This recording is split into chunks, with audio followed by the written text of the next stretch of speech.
There's a common belief that when things get tough, we are left to figure it out on our own. It's the feeling that creeps in during the quiet moments, when the weight of everything feels heavier than usual. It's that inner voice that says, no one is coming, no one sees, you're completely alone in this. And it's a powerful lie, because if we believe it, we start to live from a place of isolation instead of connection. We start to close ourselves off, to protect ourselves, to act as if the entire burden of life rests squarely on our shoulders. The truth, however, is radically different. You are never walking alone, not even for a moment. When life hurts, when plans fall apart, when dreams seem delayed or destroyed, it's easy to imagine that God has turned his back, that somehow he lost interest or got too busy or decided we weren't worth the effort. But in reality, those are often the very moments when he is closest. The silence we experience isn't absence, it's the deep presence of someone who doesn't need to shout to be near. God isn't a distant observer standing at the end of the road, waiting for us to reach him. He is the companion beside us, step by step, even when we can't feel him, even when we struggle to believe. Think about how we act when we believe we're alone. We tighten up, we hesitate. We become hyper, aware of every risk, every possibility of failure. We overthink, second, guess, and live defensively. Life becomes about survival, not growth. But when you know you're not alone, you act differently. You move with a quiet confidence, even when you don't have all the answers. You dare to keep walking forward because you trust that someone stronger than you is there to catch you if you fall. Children instinctively understand this. Watch a child on a playground. They will climb higher, jump farther, and try harder when they know a parent or trusted adult is watching. Their bravery is fueled by presence, not by their own strength. They believe they are seen, and that belief empowers them to risk. That same principle holds true for us.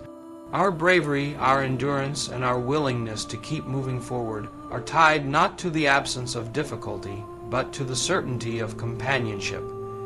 Feeling alone and being alone are two very different things. Feelings are real, but they aren't always accurate. In the hardest seasons of life, it's normal to feel abandoned.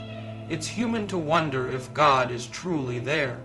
Yet what's remarkable is that throughout history, the stories of faith, resilience, and hope are filled with people who felt forsaken and yet discovered they were never truly left. They found that in their darkest hours, God was walking right beside them, carrying them when they couldn't walk themselves. It doesn't always look the way we expect. We look for grand gestures, obvious signs, loud declarations. But God often moves in quieter ways through a friend's unexpected phone call, through a moment of peace that makes no sense given the circumstances, through strength we didn't know we had when we needed it most. These are the footprints beside us that we often only recognize when we look back. Believing that you are never walking alone doesn't mean that pain disappears. It doesn't mean life gets easy or struggles vanish. It means you are empowered to face it differently. You begin to lean into trust rather than being paralyzed by fear. You stop carrying the crushing burden of having to figure everything out. You start to realize that your story is not something you have to write by yourself. There is an author walking it with you, one who sees the beginning and the end, one who never leaves you stranded between the two. When we think about change, about stepping into the unknown, the natural reaction is fear. Fear of failure, fear of rejection, fear of disappointment. It's normal. Fear tries to tell us that if we can't control the outcome, we shouldn't even try. And for many of us, fear becomes the invisible barrier that keeps us stuck where we are. But when you know that someone is walking with you, when you are certain that you are not alone, something shifts deep inside. The fear doesn't necessarily vanish. The circumstances might not even change. But you do. Presence doesn't erase problems. Presence gives us the courage to face them. It's easy to think that if God is truly with us, the road should be smoother. That if we were really cared for, we would be protected from hardship. Yet the most profound experiences of growth, resilience, and courage rarely come from ease. They come from struggle, but not struggle done in isolation. They come from a struggle walked through in the company of a faithful presence. When you know someone stands with you, you are willing to take the risk. You are willing to fall and get back up again, because you are not falling into an empty space. You are falling into grace. Think of the moments when you have felt most empowered. Maybe it was starting something new, stepping onto a stage, moving to a new place, ending something that was no longer right for you. Chances are you didn't step forward because everything was guaranteed to work out. You stepped forward because, deep down, you trusted that you wouldn't be left alone to deal with the outcome. You knew, even if only intuitively, that you were supported. That knowledge changes the posture with which you approach life. Without presence, every challenge feels like a threat. Every unknown looks like a danger.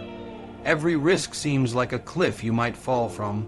With presence, those same challenges start to look different. They become invitations instead of warnings. Invitations to grow, to stretch, to become more of who you were created to be. The road might still be rough. The storms might still come, but with the assurance of presence, you don't shrink back. You move forward not because you are fearless, but because you are supported. There is a kind of boldness that comes not from arrogance, but from relationship. When you know that God walks with you, you stop depending solely on your own strength, your own wisdom, your own fragile plans. You start leaning on something bigger, something unshakable, and that leaning doesn't make you weaker. It makes you braver. It frees you to step into uncertainty with a different kind of confidence, the kind rooted not in perfect circumstances, but in perfect companionship. It's important to understand that the presence of God doesn't always mean we will feel emotionally strong. Sometimes we will still feel scared, confused, overwhelmed. Emotions are part of being human. But the deeper truth runs beneath the surface of feeling. It's the foundation that holds even when everything else shakes. It's the still, steady voice that says, "You are not in this alone." And when we hear that voice, when we believe it, we can stand even in the fiercest storms. Life's challenges don't get smaller when we recognize God's presence. They get reframed. Instead of mountains blocking our way, they become mountains to climb with someone leading us step by step. Instead of oceans meant to drown us, they become oceans we can cross, knowing the one who walks on water walks with us too. The external pressures remain, the internal posture transformed. And that transformation is what allows us to live with courage instead of fear, even when nothing around us makes it easy to do so. Control is something we all chase, often without realizing it. We crave predictability, security, certainty. We build plans and backup plans. We strategize and organize our days, our months, our futures, hoping that if we can control enough variables, we can guarantee a good outcome. But the harder we grip control, the more fragile life feels. The more we depend on our ability to manage everything, the more exhausted we become. Trust, on the other hand, is an entirely different way of living. It asks us to loosen our grip, to step forward even when we can't see the whole path, to believe that there is a goodness holding our story even when we can't hold it ourselves. Recognizing God's companionship shifts us from a life of control to a life of trust. It changes the way we see obstacles. It changes the way we handle disappointment. It even changes the way we dream. When we think we are alone, everything depends on us. Every choice, every mistake, every success, every failure feels like it is completely on our shoulder. That weight is unbearable. It leads to anxiety, to burnout, to fear-driven decisions. But when we know that God is with us, truly with us, we realize we were never meant to carry that burden alone. It's not about passivity.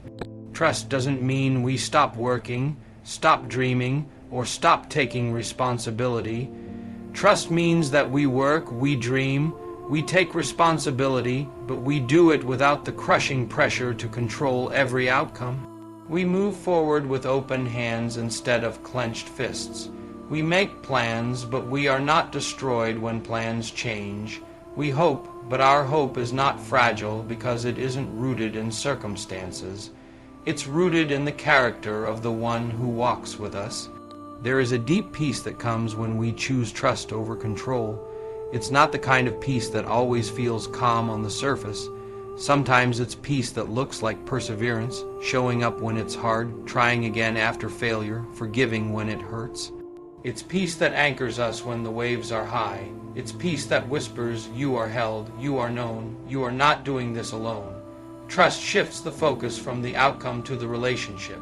It's less about achieving the perfect life and more about walking faithfully through whatever life brings, knowing that presence matters more than perfection. When we recognize God's companionship, it doesn't make us reckless. It makes us courageous. It makes us willing to take risks that align with who we are called to be. It makes us less afraid of making mistakes, because mistakes no longer define us. They simply become part of the journey we are walking together with Him. Control says, "I must get it right or I have failed." Trust says, "Even when I get it wrong, I am still moving forward with God beside me." It's tempting to believe that control equals security, but real security comes from something deeper than our own efforts. Real security comes from relationship, from knowing we are never abandoned, from knowing that no matter what today looks like, no matter what tomorrow holds, we walk with a faithful companion who knows the way even when we do not. That kind of security can't be built by planning harder or working longer. It's built by choosing to believe that we are loved, we are guided, and we are never left to figure life out on our own. Trust invites us to live with open hearts. It invites us to keep stepping forward when fear says stay still. It invites us to release the illusion that we are the ultimate architects of our future. It teaches us that surrender is not a sign of weakness, but a doorway to a deeper strength. A strength that doesn't come from self-reliance, but from the quiet, steady, unshakable presence of God walking with us through every high and every low. Bravery is not the absence of fear. It's not a feeling of invincibility or a guarantee that everything will work out the way we want. Bravery is a decision we make in the presence of fear. It's the quiet, stubborn resolve to move forward even when the outcome is uncertain. And the foundation of true bravery is not rooted in our own ability, our own strength, or our own plans. It's rooted in who is walking with us. It's rooted in presence, not in fear. When we are aware that God walks with us, our perception of risk changes. Fear tells us that the unknown is dangerous, that the uncertainty ahead is a threat we can't handle. But presence reminds us that the unknown is not empty. It is filled with the presence of the one who knows the end from the beginning. Presence tells us that no matter what we encounter, we are not encountering it alone. That assurance doesn't make the path easy. It makes it possible. Living bravely doesn't always look dramatic. Sometimes it looks like small, consistent steps in the right direction when no one is watching. Sometimes it looks like speaking the truth when staying silent would be easier. Sometimes it looks like opening your heart again after it has been broken. It's the bravery of showing up, of staying committed, of refusing to give up simply because the road is hard. That kind of bravery is not fueled by adrenaline. It is fueled by awareness. Awareness that the God who walks beside you is greater than the fear that stands before you. Fear thrives in isolation. It grows when we believe we are facing challenges on our own. It magnifies every potential problem, every possible failure, until the risk seems too overwhelming to take a single step forward. But when we are aware that we are not alone, fear begins to lose its grip. It doesn't disappear overnight, but its voice gets quieter, its influence weakens, because we realize that our strength was never supposed to come from ourselves alone. Our strength comes from the relationship we have with the one who promised never to leave us. Being aware of God's presence shifts our inner dialogue. Instead of asking, "What if I fail?" we start to ask, "What if God shows up in ways I can't yet see?" Instead of saying, "I can't handle this," we begin to say, "I can't handle this alone, but I'm not alone." That shift, that change in internal narrative, is what gives us the courage to live differently, not recklessly, not arrogantly, but with a kind of quiet, steady boldness that knows every step forward is a step taken with divine company. It's important to recognize that bravery fueled by awareness is not conditional on immediate success. Sometimes the brave thing is simply to keep trying. Sometimes the brave thing is to rest when the world says hustle. Sometimes the bravest act of all is to trust that God's timing is better than our own. Awareness allows us to live with patience as well as courage. It teaches us that every delay, every detour, every challenge is not a sign of abandonment, but an opportunity to deepen our trust. When we choose to live with awareness rather than fear, we find that even when the path is unclear, we can keep moving. Even when we don't know what's next, we can take the next right step. Even when fear tries to paralyze us, presence invites us into motion, into trust, into hope, into a life that is defined not by what we are afraid of, but by who we are walking with. This is the invitation of every day, to notice, to remember, to trust that the God who is with us is bigger than the fears within us. To move forward not because we have all the answers, but because we know the one who does. It's easy to believe that only the good moments have meaning, that only success, celebration, and clarity are part of the story worth telling. But the truth is, every step matters, even the painful ones, especially the painful ones. Growth doesn't happen in the absence of struggle. Transformation doesn't occur in a straight, smooth line. It happens in the valleys, in the confusion, in the places where we wonder if the journey is worth it at all. Every step, even the ones we would rather skip, has purpose and meaning. Painful steps are often the ones that shape us most deeply. They teach us what comfort never could. They build resilience, deepen empathy, and forge character. Painful steps force us to confront the places where we were depending too much on ourselves. They reveal where our trust was fragile, where our roots were shallow, where our foundations needed reinforcing. And even though they hurt, even though they can feel unbearable in the moment, they are never wasted. Not one tear, not one cry, not one unanswered question goes unnoticed. When God walks with us, nothing is random, nothing is meaningless. Every step, even the missteps, is woven into a larger story we can't always see yet. We might feel lost, we might feel like we are going in circles, but there is a hand guiding even the detours. There is purpose embedded in places we thought were mistakes, and often it's only when we look back that we realize how necessary those hard steps really were. In seasons of pain, it's tempting to ask why. Why this road? Why this loss? Why this delay? Those questions are human and they matter. But sometimes the deeper question isn't why did this happen? It's who is walking with me through this.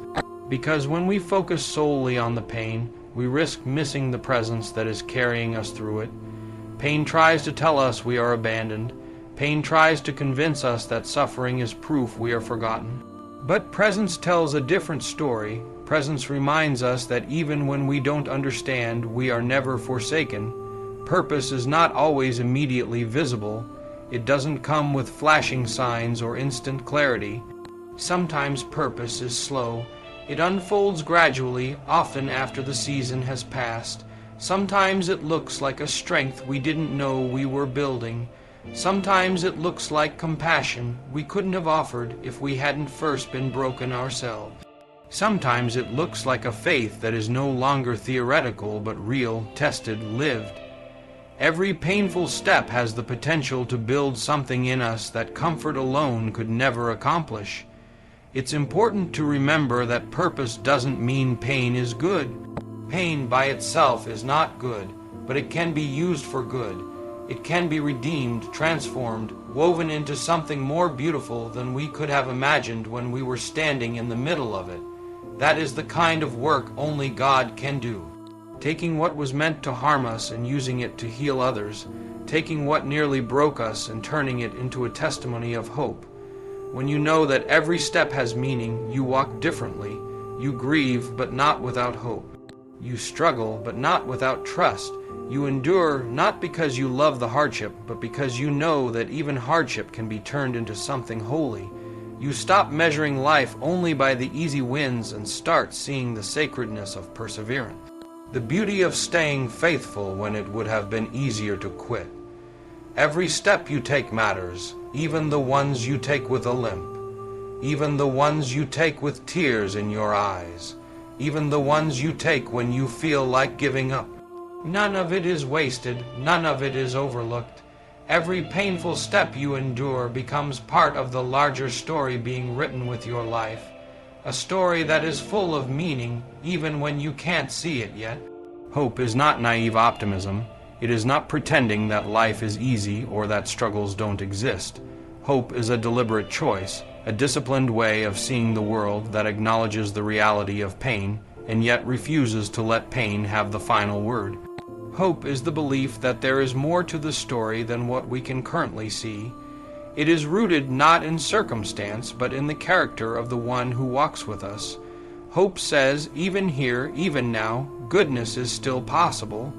When you understand that God is with you, hope becomes something you can lean on even when everything else feels shaky.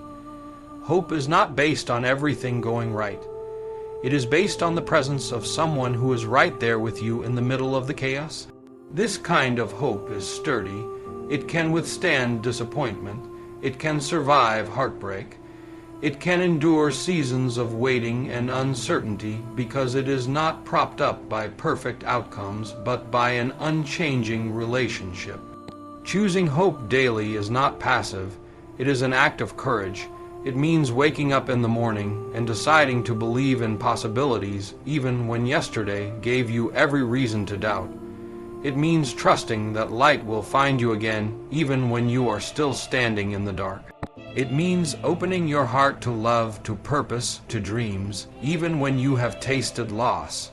Hope doesn't erase reality, it anchors you through it. There will always be reasons to give up.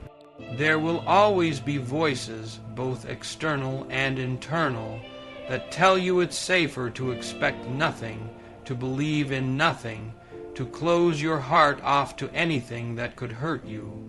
But hope invites you to stay soft in a hard world. It invites you to stay open when it would be easier to shut down. Hope tells you that there is more goodness ahead, not because you can manufacture it, but because God's nature is goodness itself. When you walk with hope, you walk differently. You notice beauty where others see only despair. You celebrate small victories because you recognize they are miracles in their own right. You endure setbacks not with bitterness but with resilience. You become a person who carries light into dark places, not by ignoring the darkness but by refusing to let it be the only thing you see. Hope doesn't make you blind to reality.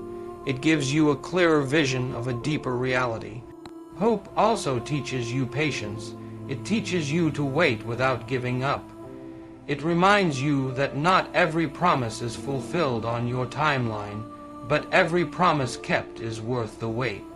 Hope strengthens your ability to keep showing up, to keep believing, to keep investing your heart even when you can't see immediate results. It is what keeps you planting seeds of kindness, faithfulness, and love, trusting that in due time a harvest will come. Choosing hope daily transforms the way you handle disappointment. It doesn't mean you stop feeling pain. It means you don't let pain define your future. It means you learn to grieve and hope at the same time, to hold sorrow in one hand and possibility in the other. It means you learn that true strength is not pretending everything is fine but standing firm even when it's not, anchored by a hope that reaches beyond today's circumstances. The decision to live with hope is the decision to believe that God is still writing your story. It is the decision to believe that nothing is wasted, that redemption is possible, that healing is on the horizon even when you cannot yet see it. Hope invites you to keep moving, to keep dreaming, to keep trusting that your best days are not behind you but ahead, shaped and secured by a faithful companion who walks with you every single step.